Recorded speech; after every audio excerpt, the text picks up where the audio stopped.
Hey guys, so I thought I'd bring a deck profile of what I brought to Toronto Regionals over the past weekend, and I actually played branded Dogmatika Invoked Eldlich.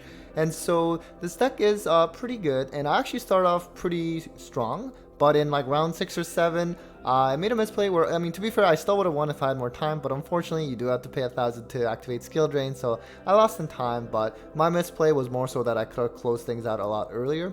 So, it's okay, and after that, it sort of went downhill for me the rest of the tourney, and I didn't even bother playing the final round because I already have my invite, so I wouldn't want to take away that spot from someone else. But needless to say, I think this deck is, like I said, it's pretty solid, it's pretty good. I think I was just kind of inexperienced with it. I didn't get to test nearly as much with it, but I would say for this video I'll go over my deck list, my reasoning for my choices, as well as a basic interactive line of play that you should know. But other than that, the deck is pretty straightforward to play, and I'd say strength wise this deck is really grindy. It's surprisingly pretty good going second if you lose a die roll, and on top of that, well, I guess in terms of weaknesses though, it can be a bit bricky at times. I mean, I think a lot of decks with Eldlich as an engine, sometimes you just draw too many Eldlich cards, and on their own, it's not that good. It's just great when paired with other things that you have going on in your board presence. So I'll just go over the deck list, and enough of me rambling, so let's just get started. Alright, so starting with the main deck, we have the Invocation package. So we have the 3 Alistairs, the 2 Invocations, the Terraforming, and the 3 meltdowns. This is probably as standard ratio as you can get, and this is very recursive. It's a 1-card mecha, but that's something that you typically bring out for turn 1 play. Sometimes it does differ. So for example, if you're playing against Flunder and then you get Dimension Shifted on the Alistair summon, then in that case I also go into Kaliga by using their Dimension Shifter in the graveyard because it's a dark. The sad part about that is your Invocation would also get banished because of Shifter, so you don't get that recursion back, but at the very least, it's better than just passing on nothing. Kaliga can actually be pretty detrimental against Flunder unless they can find a way to like Book a Moon or negate it, but it's a backup plan there.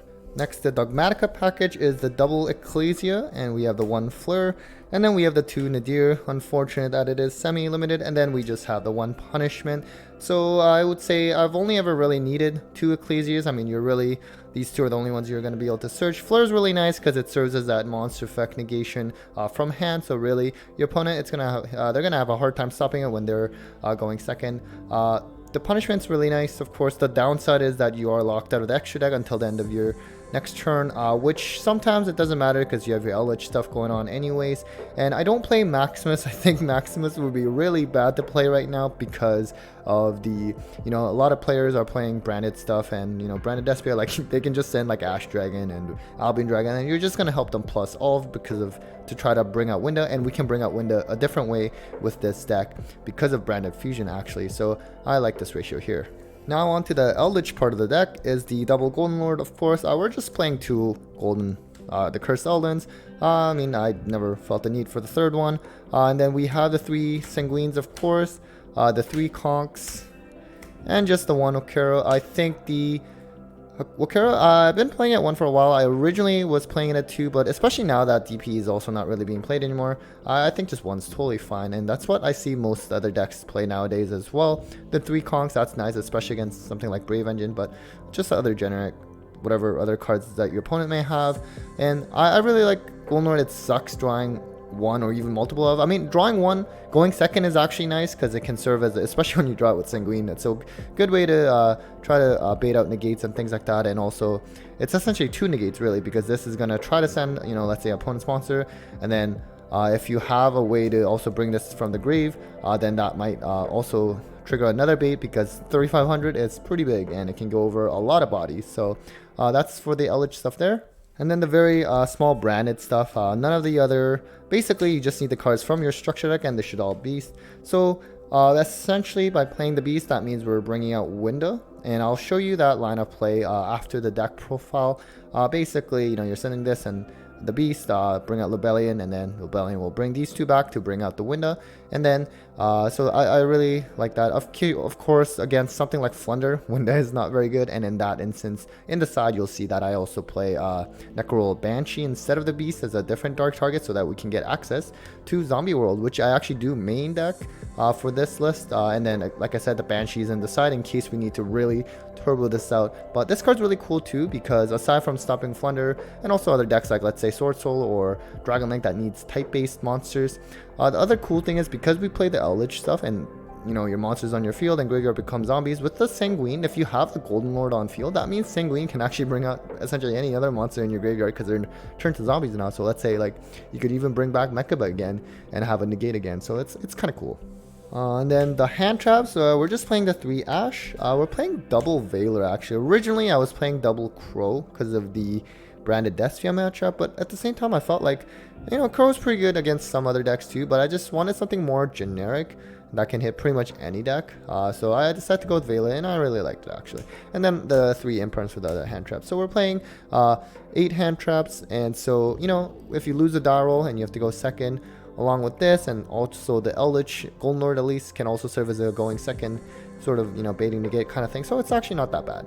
And then on to just some staples. We're playing the 2 pots and 2 talents. I was trying 3 pots, but the thing with this deck is the extra deck's pretty tight, so you're not going to be able to banish too much. Like, I only ever banish 3 at a time with Prosperity, so I decided, let's go with the 2-2. Triple talents is pretty nice.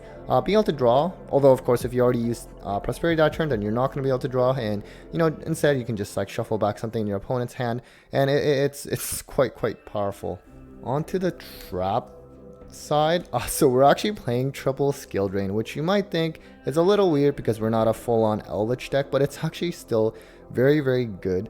So essentially, if I hard draw skill drain, then I try to prioritize getting access to Eldlich and the Eldlich engine first, and also instead of bringing out Winda, because Winda and skill drain, that's just redundant. So instead I would try to bring out Mirror Jade instead, and I'll show you that example later as well. And skill drain is just so powerful, and Flunder, for example, that's one of the weaknesses for this deck, and this just shuts them down, and pretty much most decks. So it's just super powerful, and it's just, you just try to bring up beaters and attack over them, and the Eldlich stuff really gets you going.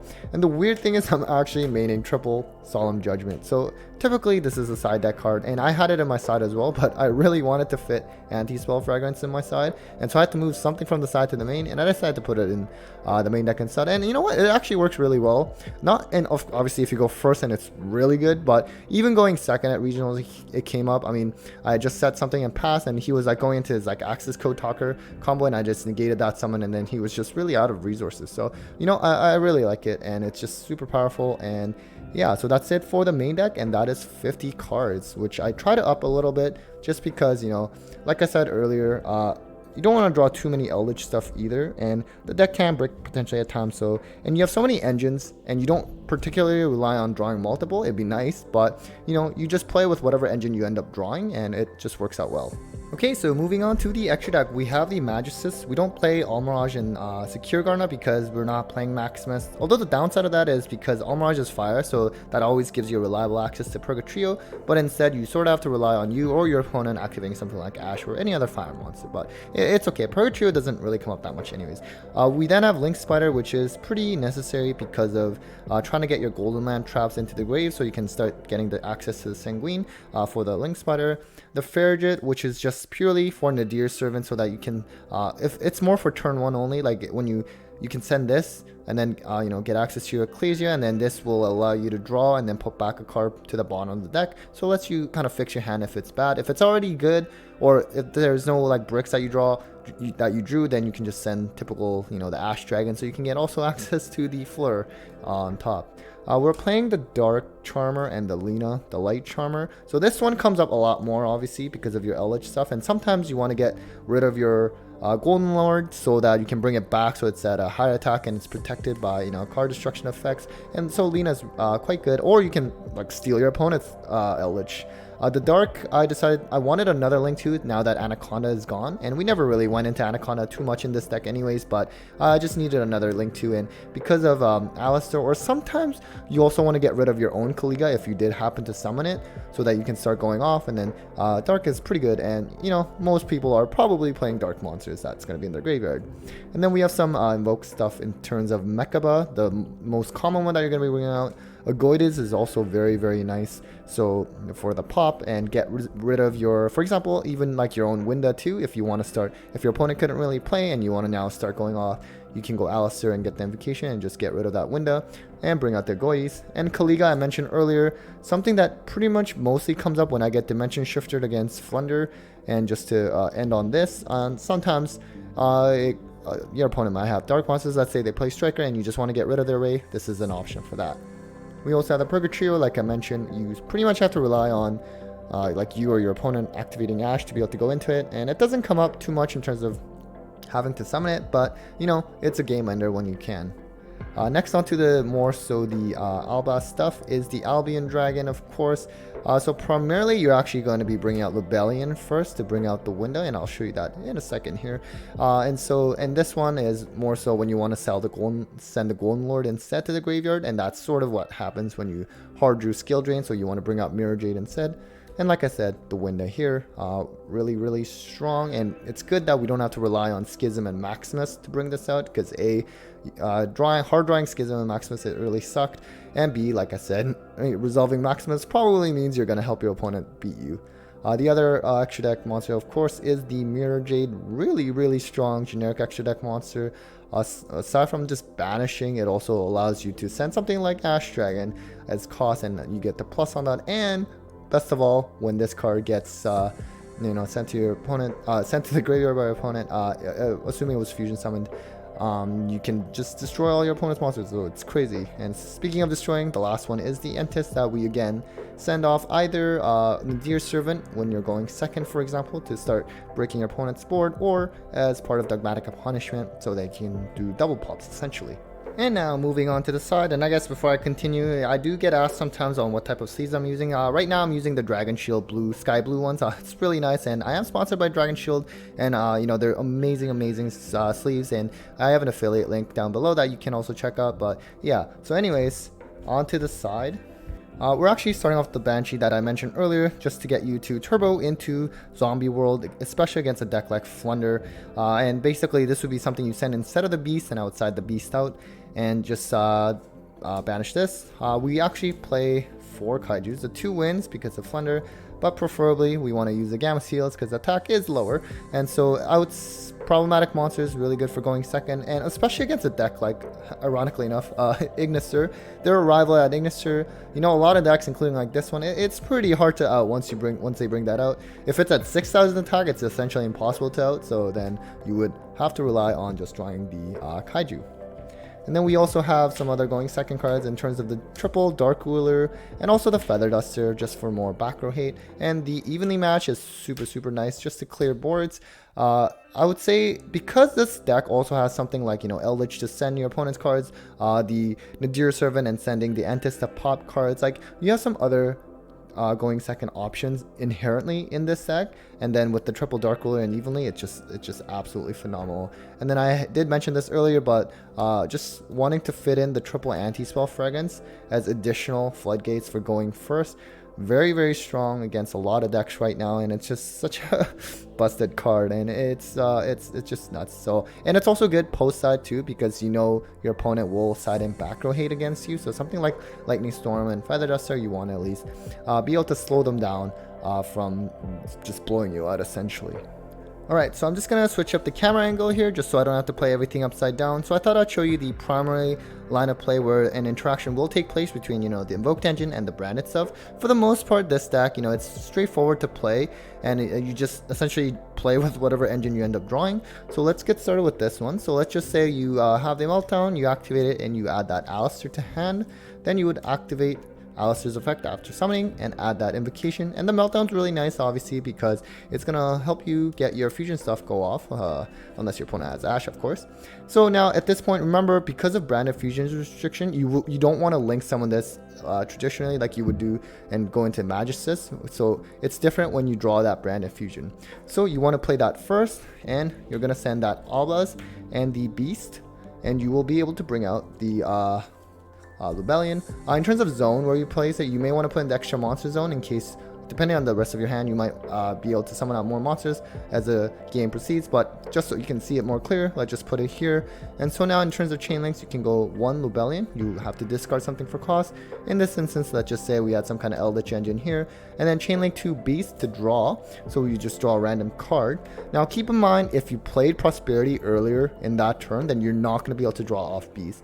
And conversely, if you have the Prosperity and you don't want to use it first, then you may have to consider not activating Beast effect just so you can use Prosperity later in that turn.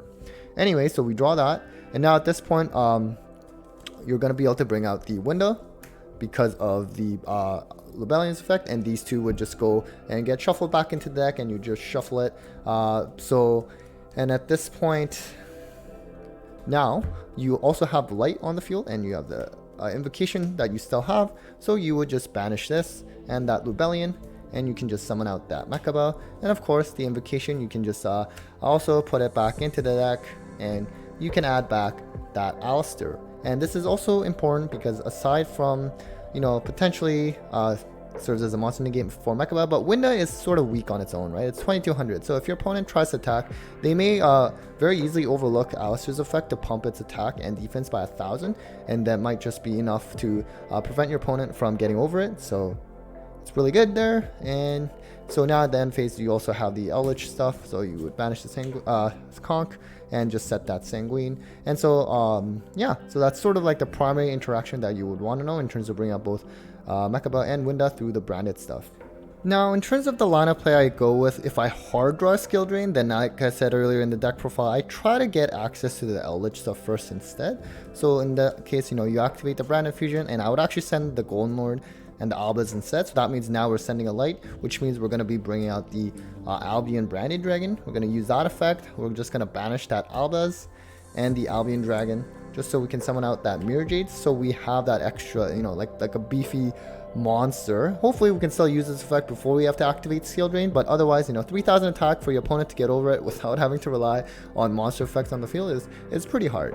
And so ideally, with whatever remaining cards you have in your hand, you have some kind of spell trap, preferably Eldlich stuff, to also have access to bring this out, but at least you have it into the graveyard so that you can start getting big beaters on the field. So, you know, you would set the Skill Drain, and of course with the Mirror Jade, you know, again, preferably you can still banish a card before you have to activate Skill Drain, but even if you can't, it does send from the extra deck as cost, so that means Ash Dragon is also going to trigger. So let's just say the Skill Drain's on the field and it's already activated, and then the end phase that will trigger, and you could add something honestly like Flirt, because obviously if you add Ecclesia or summon Ecclesia, it's not going to resolve with Skill Drain on the field, but with Flirt, then you now have another 2500 attack beater that you can just special summon because you do have the Mirror Jade, and again you would have Golden Lord as well. So essentially when you draw Skill Drain, it's just trying to get like just beefy bodies on board and just attack and just hopefully have your Eldlich stuff going and just like kind of beat down your opponent that way, because your opponent is going to have a hard time setting up